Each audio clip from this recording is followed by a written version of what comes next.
Bismillahirrahmanirrahim. Assalamualaikum warahmatullahi wabarakatuh. Soleh-solehah. Alhamdulillahirabbil alamin. Kita masih diberi kesehatan untuk hari ini belajar tematik fokus ke pembelajaran bahasa Indonesia pertemuan kedua ya. Silakan ambil buku tema 5 kalian. Nah, sebelum kita mulai, ayo kita berdoa dulu ya. Doa sebelum belajar. Raditu billahi rabba wa bil islami dina wa bi Muhammadin nabiyya wa rasula. Rabbi zidni ilman warzuqni fahman. Amin. Oke, hari ini kita belajar bahasa Indonesia.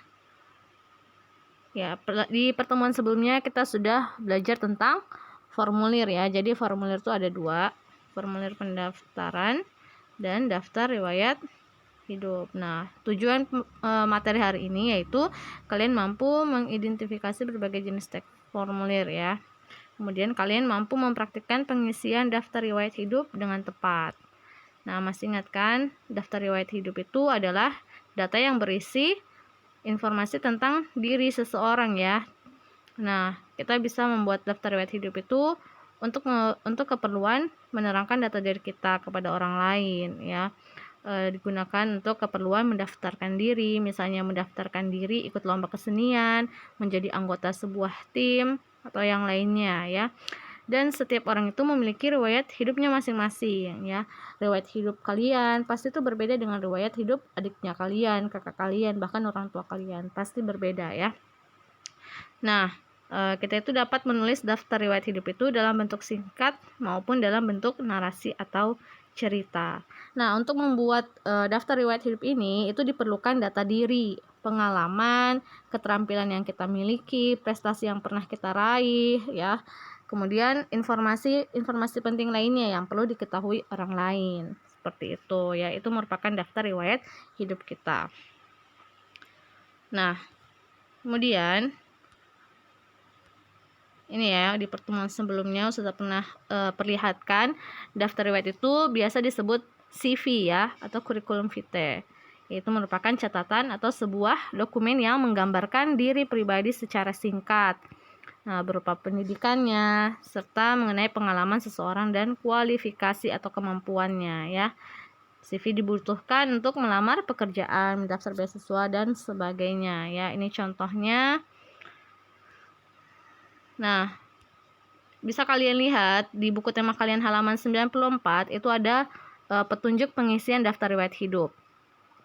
Daftar riwayat hidup itu ada berupa data pribadi, bidang yang diminati, riwayat pendidikan, ekstrakurikuler, dan kursus, kecakapan bahkan kesimpulan. Nah, ini merupakan petunjuknya ya. Di data pribadi itu kalian mencantumkan data pribadi berupa nama lengkap, alamat lengkap, kode pos, nomor telepon, jenis kelamin, tempat dan tanggal kelahiran kalian, keluarga negaraan dan agama.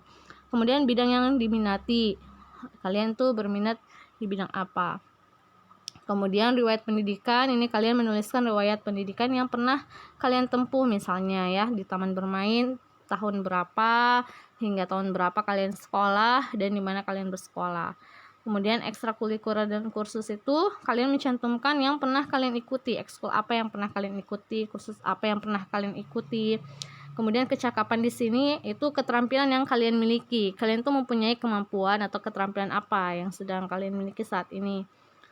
Terus di sini ya, kesimpulan tuh kalian menuliskan sikap dan keterampilan yang menonjol dalam diri kalian yang mendukung bidang yang kamu pilih gitu ya. Kalian menuliskan kesimpulan tentang diri kalian. Kalian itu seperti apa sikapnya, keterampilan yang kalian miliki gitu ya. Nah, kalian bisa lihat contoh formulir daftar riwayat hidup berikut ya pada halaman 94 dan 95. Nah, ini merupakan lembar daftar riwayat hidup, format daftar riwayat hidup. Dan masih banyak yang lain ya, model-model daftar riwayat hidup.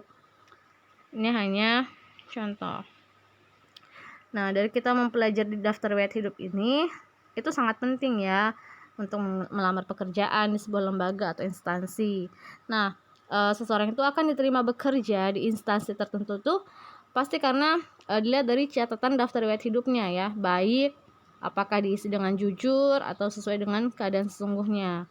dari pelajaran tentang daftar riwayat hidup ini itu kita bisa belajar bahwa apa yang kita lakukan sekarang, prestasi yang kita capai sekarang itu akan menjadi catatan riwayat hidup kita yang baik di masa depan, insya Allah ya. Jadi ayo kita menjadi pribadi muslim yang selalu bekerja keras dan bersungguh-sungguh demi masa depan yang cemerlang. Nah, ketika kita bercita-cita menjadi penghuni surga pun, kita juga harus memiliki catatan riwayat hidup yang baik di hadapan Allah ya. Taat kepada Allah Subhanahu wa taala dan Rasul-Nya serta senantiasa beramal soleh itu akan menjadi catatan riwayat hidup yang baik. Dengan catatan riwayat hidup yang baik itu, maka Allah akan memberikan surga bagi kita ya. Itu ada dalam Quran surah Al-Baqarah ayat 25. Nah, itu Allah disitu menyebutkan Allah akan memberikan surga bagi mereka yang beriman dan berbuat baik. Silakan kalian buka nanti ya Quran surah Al-Baqarah ayat 25. Kalian baca terjemahannya. Nah, oleh karenanya mari kita tingkatkan keimanan kita dan senantiasa berbuat baik agar mendapat keridhaan Allah. Oke, seperti biasa Ustazah berikan kuis. Ini ada 5 nomor ya. 4 soal itu untuk pengetahuan kalian dan yang nomor 5 itu merupakan tugas keterampilan. Jadi kalian tuliskan apa yang dimaksud dengan daftar riwayat hidup, apa tujuan kita membuat daftar riwayat hidup, apa perbedaan formulir pendaftaran yang pernah kalian isi sebelumnya dengan daftar riwayat hidup ini, apa perbedaannya ya kalian tuliskan. Kemudian apa saja yang perlu dicantumkan dalam daftar riwayat hidup ini. Kemudian kalian isi daftar riwayat hidup sesuai dengan identitasnya kalian ya pada link form berikut ini ya. Nanti Ustazah akan share di grup. Oke, itu saja penyampaian Ustazah. Ustazah mohon maaf apabila ada kekurangan ya, dan apabila ada yang kurang jelas atau yang kesulitan silakan dijapri Ustazah. Oke, syukron soleh-soleha. Jangan lupa berdoa setelah belajar ya. Terima kasih. Assalamualaikum warahmatullahi wabarakatuh.